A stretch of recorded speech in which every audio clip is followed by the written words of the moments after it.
देखिए पिछली क्लास से आगे अब हम चलते हैं और आज का टॉपिक है energy stored in a coil. कि किसी कोइल में कितनी एनर्जी स्टोर की जा सकती है। देखिए कोइल एनर्जी का करती क्या है। पिछले टॉपिक आरएल सर्किट में हमने पढ़ा था कि कोइल का काम है करंट चेंज को अपोज करना। उस करंट को अपोज करने के लिए किसी कोइल को एनर्जी की जरूरत पड़ती है। ये एनर्जी कितनी होती है। देखिए हम एक वर्ड पढ़ते हैं पावर, और जिसको हम पढ़ते हैं P is equals to VI। ये है वोल्टेज और करंट के टर्म में। और या इसी को हम पढ़ते हैं dW/dt, जिसको हम बोलते हैं rate of doing work is power. तो पावर का फॉर्मूला हमारे पास है। अब V वोल्टेज, याद हो तो कोइल के लिए हमने पढ़ा था N phi is equals to Li। Differentiate कर दें तो N d phi upon dt is equals to L di upon dt। N d phi by dt इसको बोलते हैं E, EMF या वोल्टेज। तो कोइल का जो वोल्टेज है वो हम किससे लिख सकते हैं, L di बाई dt से। तो इसकी जगह आएगा L di upon dt into I is equals to dW upon dt। dt से dt कैंसिल कर दें और दोनों तरफ इंटीग्रेशन कर दें। L एज इट इज है, I का इंटीग्रेशन होगा I स्क्वायर बाई 2। कैसे, हम x की पावर n का इंटीग्रेशन पढ़ते हैं x की पावर n+1 बाई n+1। तो इसका इंटीग्रेशन होगा L I स्क्वायर बाई 2 और dW का इंटीग्रेशन होगा W। ये जो वर्क है यही किसके फॉर्म में स्टोर हो जाता है, एनर्जी के फॉर्म में। तो हम कह सकते हैं कि किसी कोइल में जो स्टोर्ड एनर्जी है वो कितनी होती है, हाफ LI स्क्वायर। इसमें याद रखेंगे एक चीज कि मान लो किसी कोइल को, ये कोई कोइल है, ये एक रेजिस्टेंस है, ये V है मान लो, ये R है और ये L है। तो जो बैटरी एनर्जी देती है वो होती है LI स्क्वायर, जबकि कोइल में जो एनर्जी स्टोर होती है वो होती है LI स्क्वायर बाई 2। क्या याद रखेंगे, एनर्जी प्रोवाइडेड बाई बैटरी ये कितनी है, LI स्क्वायर, जबकि जो इसमें स्टोर्ड एनर्जी है, स्टोर्ड एनर्जी ये होती है हाफ LI स्क्वायर। यहाँ I जो है ये मैक्सिमम करंट है। मैक्सिमम करंट हमने पढ़ा है कि किसी कोइल का maximum current I is equals to V by R से दिया जाता है। तो ये जो एनर्जी देता है ये होता है LI स्क्वायर, स्टोर जो होती है ये हाफ LI स्क्वायर। और अगर पूछा जाए heat loss in this process तो ये भी दिया जाता है हाफ LI स्क्वायर से। L है कोइल का इंडक्टेंस और I है मैक्सिमम करंट, जिसकी वैल्यू हम किससे दे सकते हैं, V अपॉन R से। एनर्जी कोइल में स्टोर होने के बाद energy density in A solenoid for unit volume, ये भी हम ले सकते हैं फॉर यूनिट वॉल्यूम। देखो क्या है अगला टॉपिक, कोई सोलेनोइड हमारे पास है, इसके यूनिट वॉल्यूम में कितनी एनर्जी स्टोर है, या इसी को हम क्या बोल सकते हैं, एनर्जी डेंसिटी। देखो हमने एनर्जी जो अभी पढ़ी ये थी हाफ LI स्क्वायर। I तो है करंट, L लेना है किसके लिए, सोलेनोइड के लिए। हमने एक लेक्चर में पढ़ा था कि सोलेनोइड का L अगर निकालना हो तो कैसे निकालते हैं, पहले हम फॉर्मूला लगाएंगे N phi is equals to LI। phi की जगह हम लिखेंगे BA LI। अब B सोलेनोइड के लिए B जो होता है ये होता है mu not NI upon L। आई से आई अगर कैंसिल कर दें तो ये एल होता है mu naught N square A by L. इस वैल्यू को अगर हम यहां पुट कर दें mu naught N square A upon L और ये रहा आई स्क्वायर। इस फॉर्मूले को हम म्यू नॉट एल से डिवाइड और म्यू नॉट एल से मल्टीप्लाई कर देते हैं तो क्या होगा, देखो u is equals to mu naught क्या लिख सकते हैं, mu naught square N square I square upon L square. ऊपर क्या बचता है, एरिया बचता है और नीचे क्या बचता है, ये एरिया बच गया और ये एल बच गया, नीचे क्या बचता है, म्यू नोट। सोलेनोइड के लिए हमने अभी पढ़ा कि B की वैल्यू होती है म्यू नोट एन आई अपॉन एल। क्या कह सकते हैं हम, सोलेनोइड का B होता है mu naught N I by N. तो इसका अगर स्क्वायर कर दें तो B स्क्वायर लिख सकते हैं mu naught square N square I square by L square. तो इस पूरे की जगह पे हम लिख सकते हैं B स्क्वायर। तो U is equals to B square, mu naught है यहां, एरिया इंटू लेंथ, देखो L into B into H, इसको अगर एरिया बोल दें तो एरिया इंटू लेंथ को हम बोल सकते हैं वॉल्यूम। इसकी जगह पे क्या है, V है, इस V को ले आते हैं नीचे तो एनर्जी डेंसिटी या एनर्जी इन यूनिट वॉल्यूम, इसको बोलते हैं एनर्जी डेंसिटी। इसका फॉर्मूला सोलेनोइड के लिए कितना मिलता है, B square upon mu naught. Question पूछा जाता है हमसे कि ये किस फॉर्म में होता है, इलेक्ट्रिक फॉर्म में होता है, मैग्नेटिक फॉर्म में होता है, दोनों के फॉर्म में रह सकता है। तो याद रखेंगे ऐसा सेम टॉपिक एक आता है कैपेसिटर के केस में, जिसमें हम एनर्जी डेंसिटी पढ़ते हैं U upon V is equals to half epsilon naught E square. यहाँ है U upon V is equals to B square upon 2 mu naught. अगर पूछा जाए इलेक्ट्रिक फील्ड के लिए या कैपेसिटर के लिए तब तो एनर्जी डेंसिटी होती है half epsilon naught E square. अगर पूछा जाए मैग्नेटिक फील्ड के लिए तो ये होती है B square upon 2 mu not. और सबसे जरूरी चीज, ये जो एनर्जी है ये सिर्फ इलेक्ट्रिक फील्ड के फॉर्मेट में होती है और यहाँ जो एनर्जी है ये सिर्फ मैग्नेटिक फील्ड के फॉर्मेट में होती है। अब हम चलते हैं नेक्स्ट टॉपिक में, ये था energy density in A solenoid for unit volume. Next topic में अब हम चलते हैं जिसका नाम है एसी जनरेटर, की जो घर में एसी करंट आता है या इसके बाद जो हम नेक्स्ट चैप्टर स्टार्ट करने वाले हैं एसी, वो एसी करंट किस तरह से बनता है। मैं पहले आपको एक डायग्राम शो करता हूं, उसके बाद आगे हम चलेंगे। टॉपिक क्या है, एसी जनरेटर। देखो मान लो ये कोई पहाड़ है, यहां हम डैम बना देते हैं, ये लो ये डैम। यहां पे बारिश के दिनों में जितना भी पानी होगा वो सब यहां कलेक्ट हो गया। यहां से एक पतला पाइप लगाते हैं, इस पाइप को पेन स्टॉक बोलते हैं। क्या बोलेंगे, पेन स्टॉक। यहां एक टरबाइन का इंपेलर है, इंपेलर एक पंखे टाइप का स्ट्रक्चर है।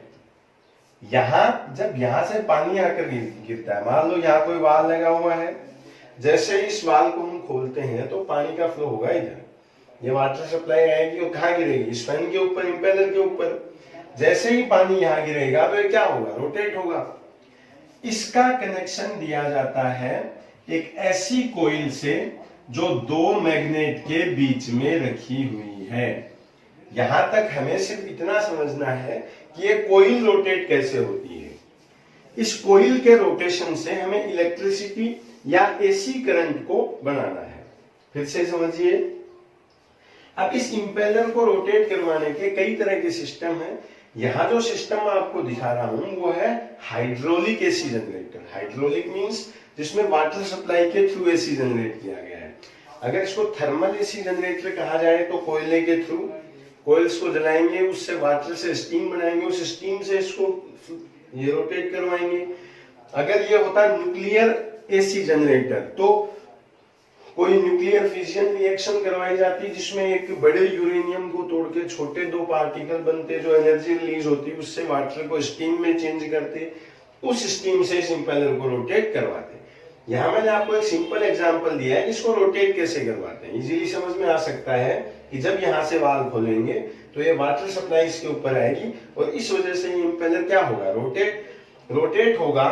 तो देखो ये मैग्नेटिक फील्ड जो यहाँ मैग्नेट बना हुआ है इसका यहाँ S है और यहाँ क्या है, इसका N है।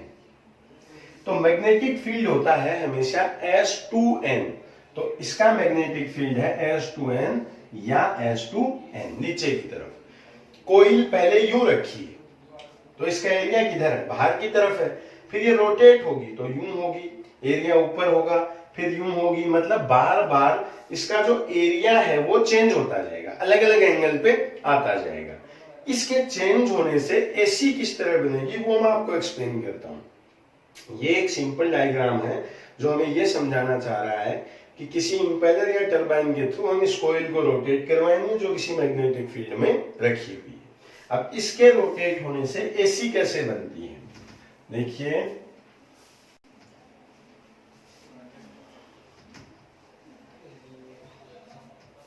देखो हम फैराडे लो, लेंज लो पढ़ते हैं कि E इज इक्वल्स टू होता है N d phi upon d T.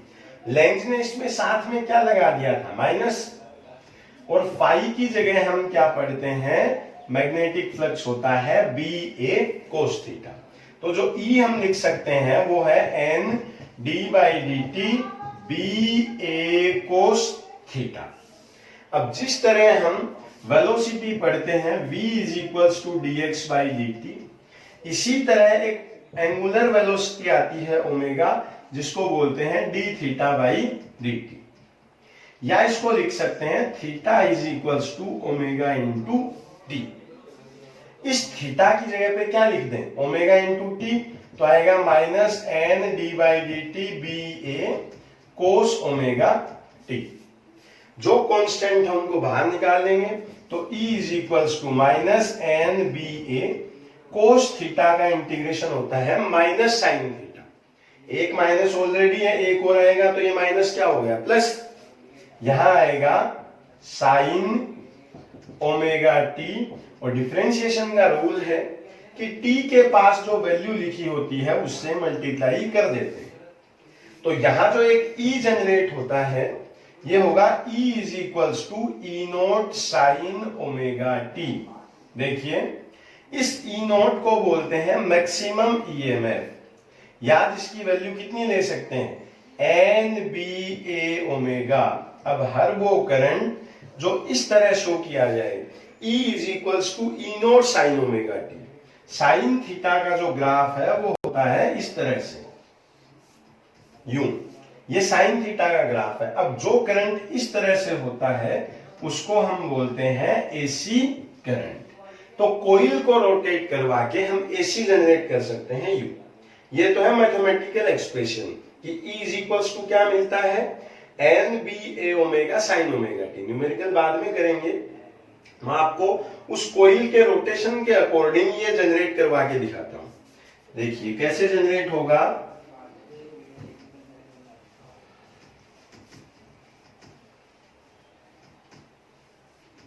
देखो हम अलग अलग पोजीशन के लिए 5 केस लेते हैं।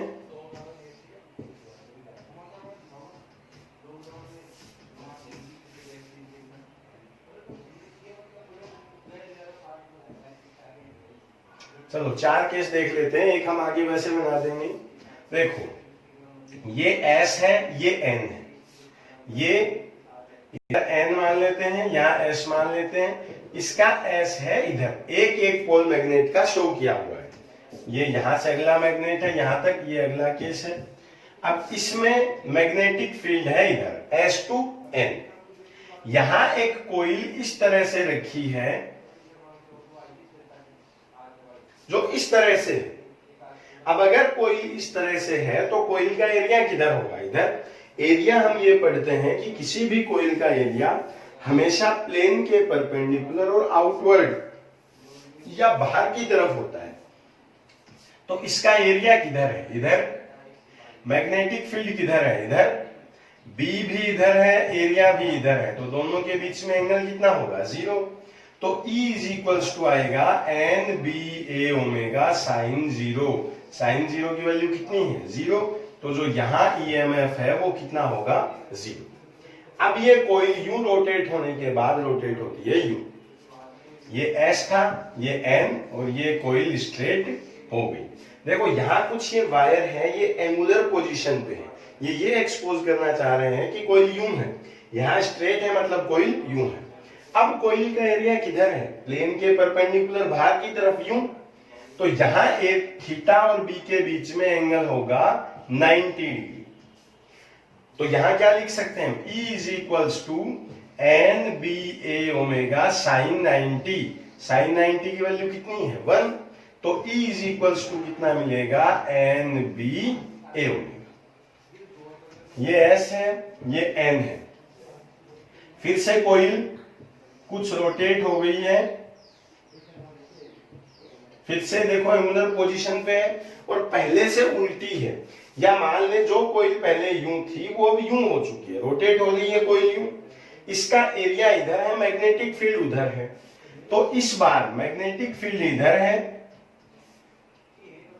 ये हमने कुछ उल्टा बना दिया है इसको, ये N था, ये S है। इसको N करेंगे, इसको S, इसको N करेंगे, इसको S। अब इसका मैग्नेटिक फील्ड है इधर और एरिया आएगा कोइल का इधर। अब B और A के बीच में जो एंगल है वो है फिर से 180 है। तो क्या होगा? E is equals to N B A omega sine 180।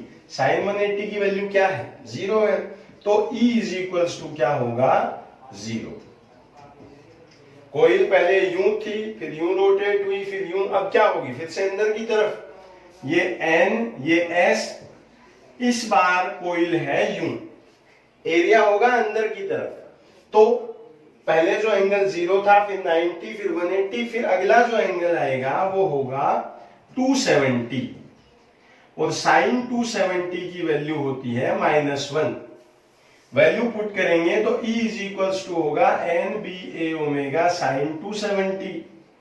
Sign 270 की वैल्यू -1 रख दें तो E इज इक्वल्स टू आएगा -NB ए ओमेगा। इन सबको अगर हम ग्राफ पे लें तो देखिए ये 0 है, ये मैक्सिमम हुआ NB ए ओमेगा, ये फिर से 0, ये -NB ए ओमेगा, और आगे फिर से क्या आएगा? 0। ये है 0, ये है +NB ए ओमेगा, या इसको बोल सकते हैं E नोट, इसको 0, ये क्या है? -NB ए ओमेगा, और यहां फिर से क्या है? 0। तो EMF बार बार यूं चेंज होता रहेगा। तो ये कैसा करंट बनता है? ये AC करंट बनता है। इसलिए इस इंस्ट्रूमेंट का नाम जो है वो दिया जाता है AC जनरेटर। अब इस पे किस किस तरह से क्वेश्चन हमसे पूछे जा सकते हैं वो मैं आपको समझाता हूं।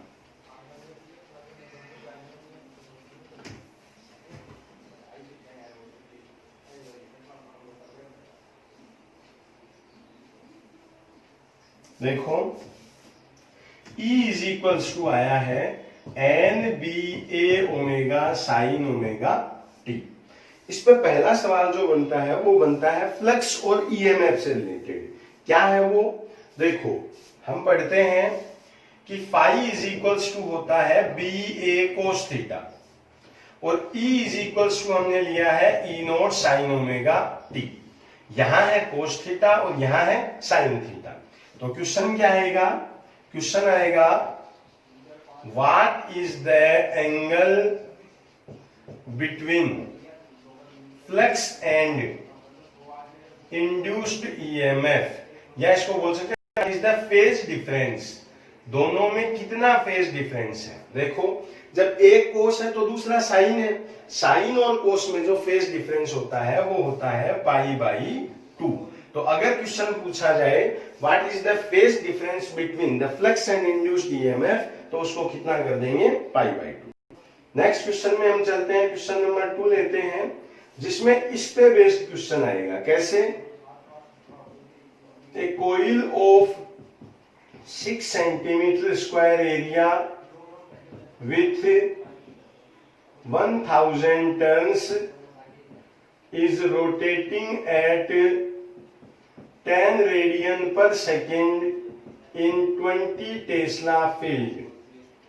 Find maximum induced EMF. देखिए, a coil of 6 centimetre square area, यानी क्या दे रखा है एरिया, विथ 1000 टन, यानी क्या दे रखा है N, is rotating at 10 radian per second, क्या दे रखा है ओमेगा, इन 20 टेस्ला फील्ड, क्या दे रखा है मैग्नेटिक फील्ड.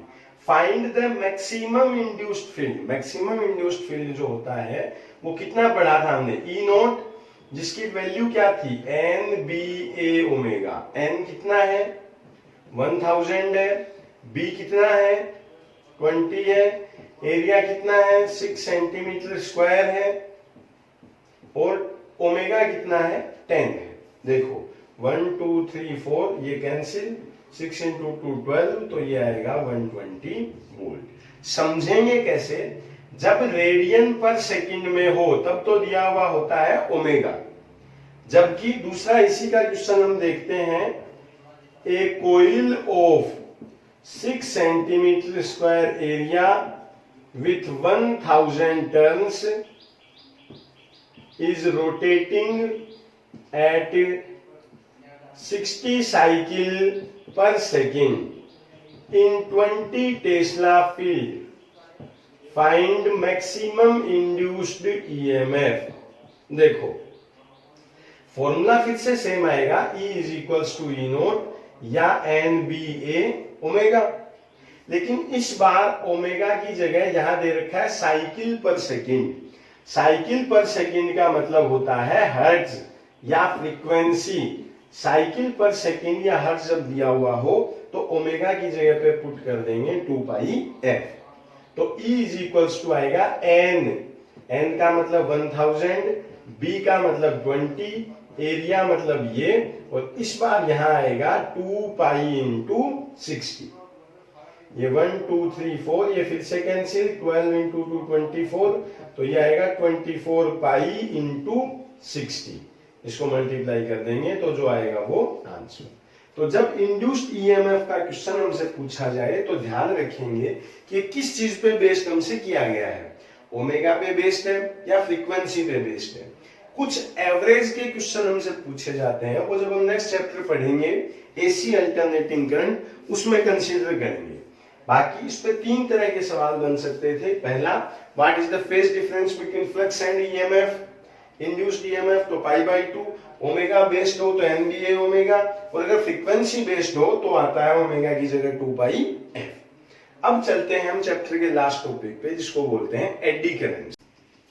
अब हम चलते हैं किसमें, एडी करंट में. देखिए एडी करंट क्या है. एडी का मतलब होता है, जैसे कोई वाटर सरफेस है उसमें हम पत्थर फेंकते हैं, तो पत्थर फेंकते हैं तो वाटर जो है वो एडी के फॉर्मेट में, एडी मींस लहर के रूप में, पानी जो यूं उठता है यूं गिरता है, उसको हम बोलते हैं एडी. ये कैसे बनता है, मान लो ये 2 मैग्नेट है, ये एन है एस है, पूरा मैग्नेट है, इसका इधर एस है इसका इधर एन है. यहां हम एक धागे से कोई आयरन पीस लटका देते हैं, हैंगिंग कंडीशन में रखते हैं, और अब इसको ओसिलेट करवाते हैं यूं. जब ये ओसिलेट होगा, जब इधर आएगा तो फ्लक्स क्या होगा, इंक्रीज, वापस आएगा तब क्या होगा, फ्लक्स डिक्रीज. इन चारों पोजीशंस में फ्लक्स में क्या आएगा, चेंज. फ्लक्स में चेंज होने की वजह से हम पढ़ते हैं एक ईएमएफ इंड्यूस होता है और एक करंट इंड्यूस होता है. तो अब जो करंट इंड्यूस होगा वो कहां जाएगा, करंट हमेशा जाता है किसी वायर में. अब वायर यहां है नहीं, ऐसा तो है नहीं कि करंट जो है वो धागे में ऊपर चला जाएगा. करंट जो है वो कंटिन्यू इस सरफेस के अंदर फिलअप होता जाएगा, भरता जाएगा. अब मान लो किसी आदमी में जबरदस्ती ठूस ठूस के उसको खाना खिलाया जाए तो थोड़ी देर बाद क्या है, हिलने लगेगा, वोमिटिंग होने लगेगी. इसी तरह इस सरफेस में जब करंट इंड्यूस होता जाएगा, वैसा तो नहीं करंट जंप मार के नीचे आएगा. तो इसका जो करंट है वो इसमें इस तरह के वाइब्रेशंस जनरेट कर देगा। जो करंट है वो किसके फॉर्मेट में आएगा, एडीज की फॉर्म में। इसलिए इस करंट को क्या बोलते हैं, एडी करंट बोलते हैं। इसका फंक्शन क्या है, ये क्या काम करता है, फंक्शन ऑफ एडी करंट।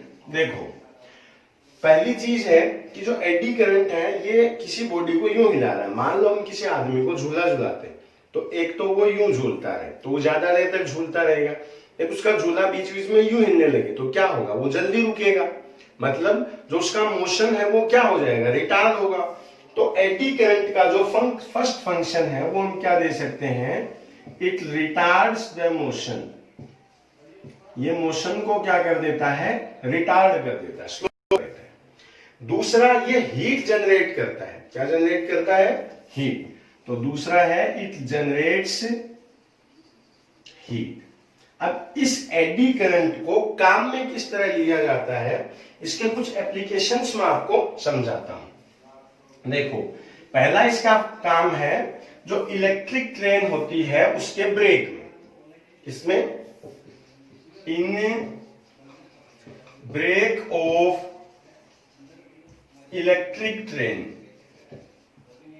देखो कैसे काम में लेते हैं, मान लो ये वो ट्रैक है, पटरियां हैं, इस पे छोटे छोटे इलेक्ट्रिक मैग्नेट लगे होते हैं। ये यहां है, ये यहां है, ये यहां है। तो जब ब्रेक अप्लाई करना होता है तो इनमें करंट छोड़ दिया जाता है, मतलब ये मैग्नेट की तरह बिहेव करने लगते हैं। तो व्हील जब यहां आएगा तो यहां जब व्हील है तो इसमें से फ्लक्स जनरेट होगा इधर, यहां जब ये रोटेट होके आएगा तो फ्लक्स जनरेट होगा इधर। फ्लक्स की बार बार क्या चेंज होगी, डायरेक्शन चेंज होगी। डायरेक्शन चेंज होगी, अब करंट है व्हील से कूद के नीचे तो जा नहीं सकता, तो ये क्या करेगा, एडी करंट जनरेट करेगा, जिसकी वजह से हमने क्या लिखा था, इट रिटार्ड्स द मोशन। यहां अलग फ्लक्स, यहां अलग, यहां अलग, यहां अलग। Due to flux change, due to flux change the motion will be retarded. और इसलिए ये इस पे क्या अप्लाई कर देता है, ब्रेक। मन में आ सकता है कि क्या ये छोटे मैग्नेट इतना पावर जनरेट कर सकते हैं कि ट्रेन रुक सके। तो देखो ऐसा है, ट्रेन कार बाइक इनकी तरह नहीं रुकती है कि जैसे हम ब्रेक अप्लाई करते हैं वो रुकेगी, 100 मीटर 50 मीटर चलने के बाद वो रुकती है। इसीलिए क्योंकि ये जो ब्रेक है ये बहुत धीरे काम करता है, या हम कह सकते हैं कि इलेक्ट्रिक ट्रेन के ब्रेक में किसका फंक्शन काम में लिया जाता है, एडी करंट्स का। दूसरा ये काम में आता है इलेक्ट्रिक फर्नेस में। फर्नेस का मतलब होता है भट्टी, किसी चीज को मेल्ट करने में। इन इलेक्ट्रिक फर्नेस,